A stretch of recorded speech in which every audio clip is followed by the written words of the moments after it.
and peace from God our Father and the Lord Jesus Christ, His dear Son, our Lord, be with you all. Amen. Amen.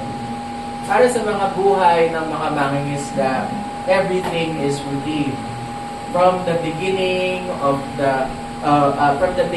human civilization, ang mga mangingisda tumitingin sa stars, sa weather, conditions, at pati yung patterns ng mga migration ng mga isda to know kung nagsasayang lang ba sila ng oras o hindi.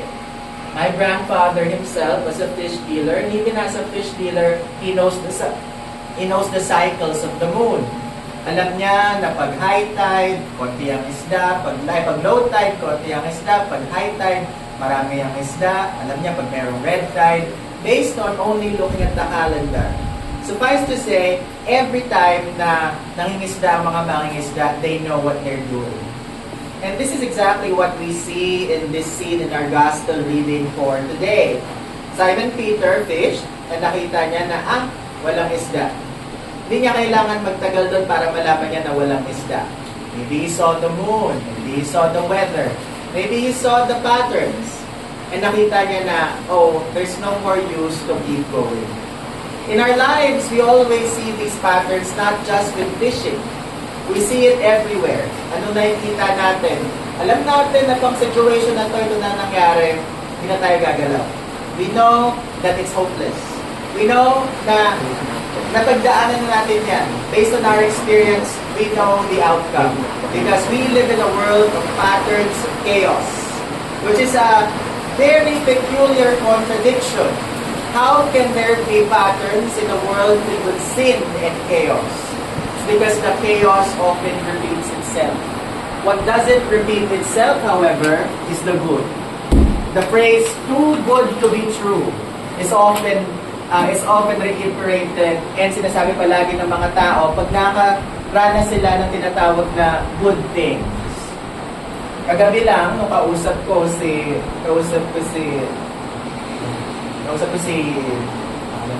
Dwayne, no, Adi.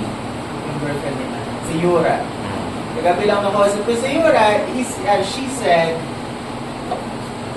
meeting ants was too good to be true. And then I asked her, why is it too good to be true?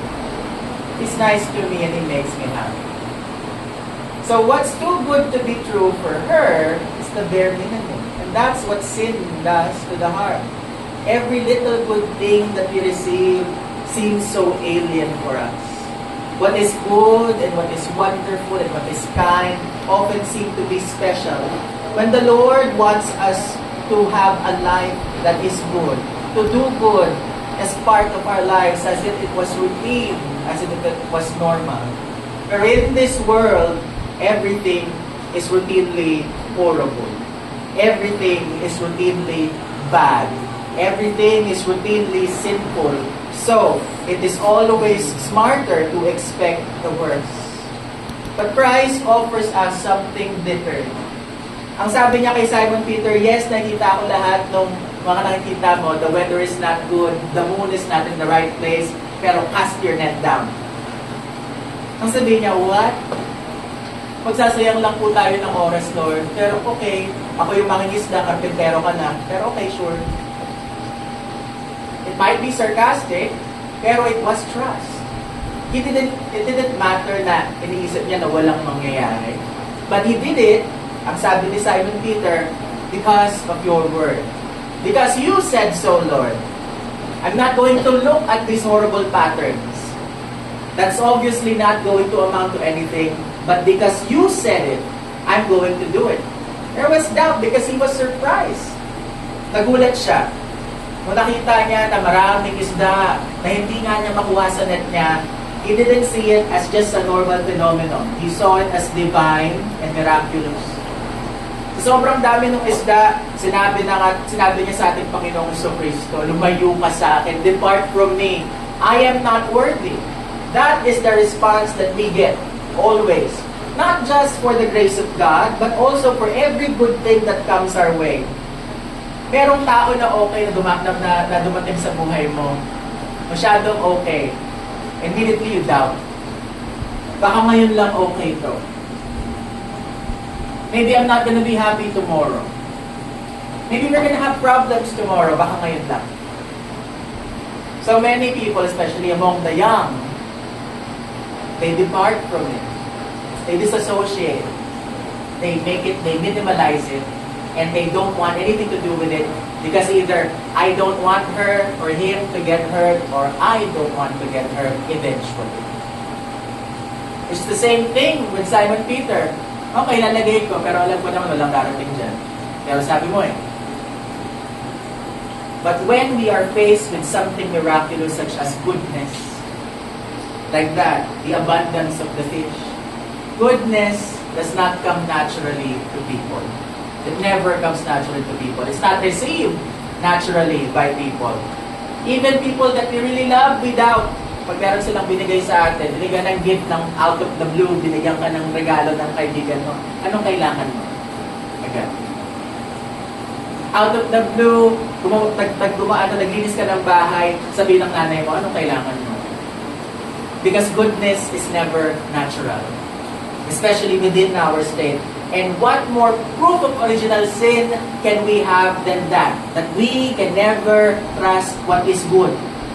And which is why it is impossible to trust a God that is all good.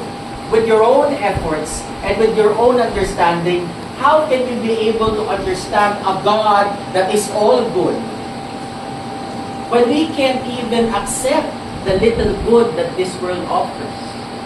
When we have to doubt and we have to explain why we did something good or why something good happens. Whereas if something bad happens, we accept it as ganun talaga. It's always like that. Pag may nangyari, ganun talaga. Pag may buti nangyari, it's too good to be true. Baka may mangyari masama later on. So how do we reverse this doubt in this world? We have good reason to doubt everything here. But we have no good reason to doubt the ultimate good, which is God Himself.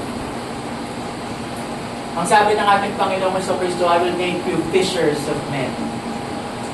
Yung mga isda na yan na nahuli nyo will be nothing compared to what I will assign to you as my disciples. And their basis, their authority in that office is the Word of God and nothing else. Recently, something very horrible happened in the Roman Catholic Church. One of the biggest schisms in the Roman Catholic Church for a very long time since the Reformation. The traditionalist groups of the SSPX has been formally excommunicated by the Pope himself due to his unquestioned authority as the Supreme Pontiff of the Roman Catholic Church, which he claims to be the wholeness of the Christian Church throughout the world. Sabi ng Papa, ako lang ang merong authority na mag-validate ng mga obispo na yan. And pag ginawa niyan outside of my authority, you are henceforth excommunicated by your own words. Ang sabi ng mga SSPX, we are only following what is right. Pero ano pinagkaiba nila kay Luther? What is right within these traditionalist groups? Is it the scriptures? It's not. It's what they would call canon law. According to canon law, ang sabi nila, we are justified. There was no canon law during the time of Luther. Pero mga canon lawyer, it wasn't really hashed out. Pero ngayon marami ng mga rules. Nakahanap sila ng loophole. And they hold on to that to say that they are obeying God. They hold on to one article in canon law, not based on anything in Scripture, to say that they are following God. And yet many nominal Roman Catholics in the Vatican and even within the broader aspects of the Roman Catholic Church would dare compare the Reformation to that nonsense. Why did they leave the Roman Catholic Church?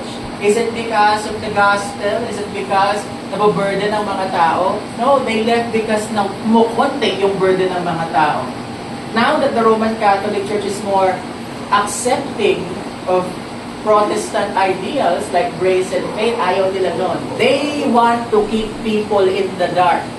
They want to keep people within the Middle Ages na kailangan Pag hindi ka nagrosaryo, magugunaw yung mundo.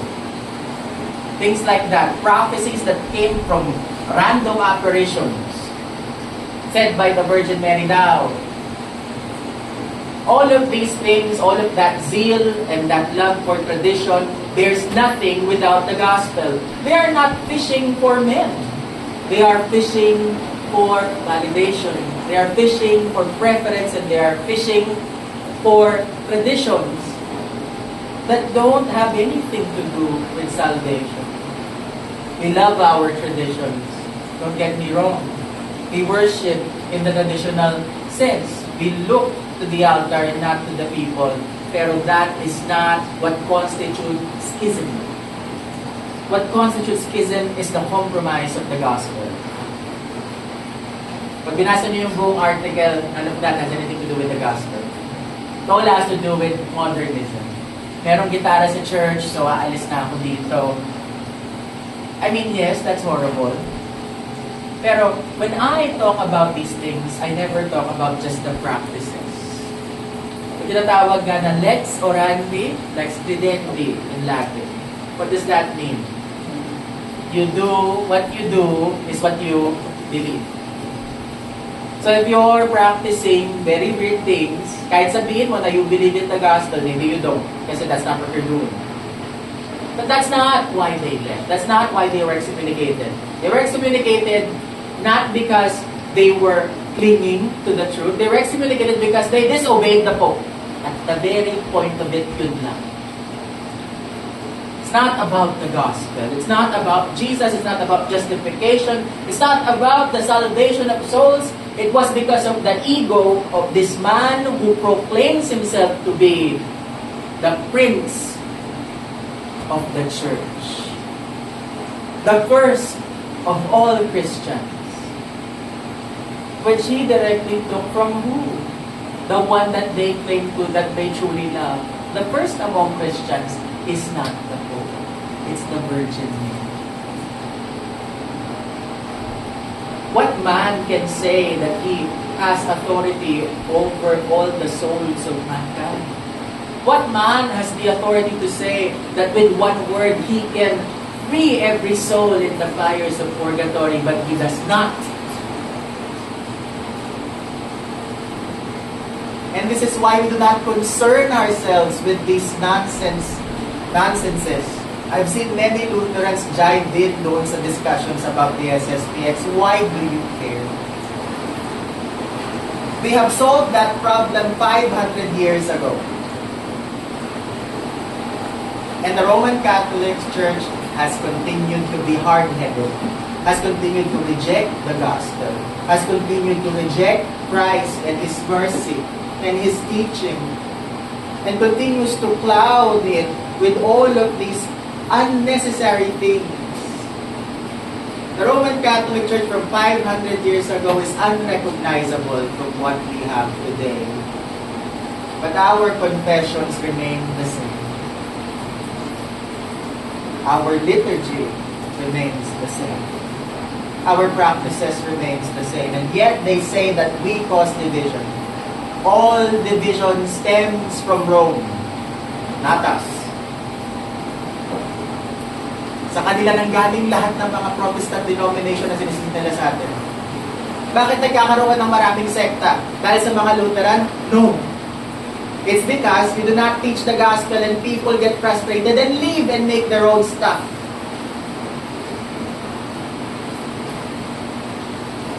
So it is not our confession, it has never been our confessions that has caused division. It is because of one single culprit.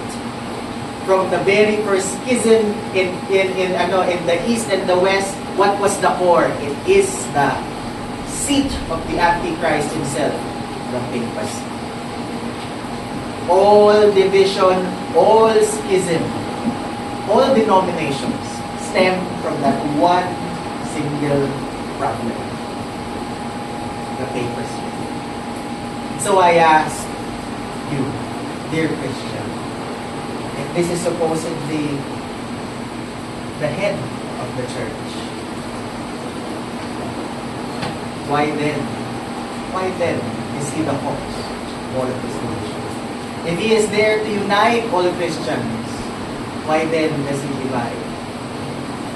Not by doing anything, but simply by existing, He divides. No matter how many successors has, the Pope does that. The seat and the office of the papacy does nothing but divide, divide, divide, then conquer, and then divide. Pero the blame is always given to us. The Lutherans who started the Reformation, what do we respond to this? How do we respond to this? Nothing. We have the Word of God. We do not fish for what we do not look for what they are looking for. We look for what Christ wants us to look for. He wants us to be fishers of men. Not looking to a man seated in Rome, which in fact, Peter has never been the Bishop of Rome. You can see that sa Bible and sa history. When he went to Rome, there was already a bishop there. So hindi si Peter ang pinakaunang pope. There's nothing. There's nothing to look for there. We have all of the good things, the good churches, and the aesthetics, and the convenience and everything, but everything is division. Everyone is divided because of this evil office. And so when we are faced with that blame, which you will expect that blame, maririnig mo yan sa lahat ng mga Katoliko, ng mga traditionalists. Kasalanan yung lahat to, mga Lutheran kasi kayo, kaya yan nagkakaroon din sa simbahan. Kanino nang galing yung division na yun? Sa Pope. Kanino nang galing yung division 500 years ago? The Pope. Sino nagsimula ng 100 years war? The Pope. It's always been the Pope. Not us.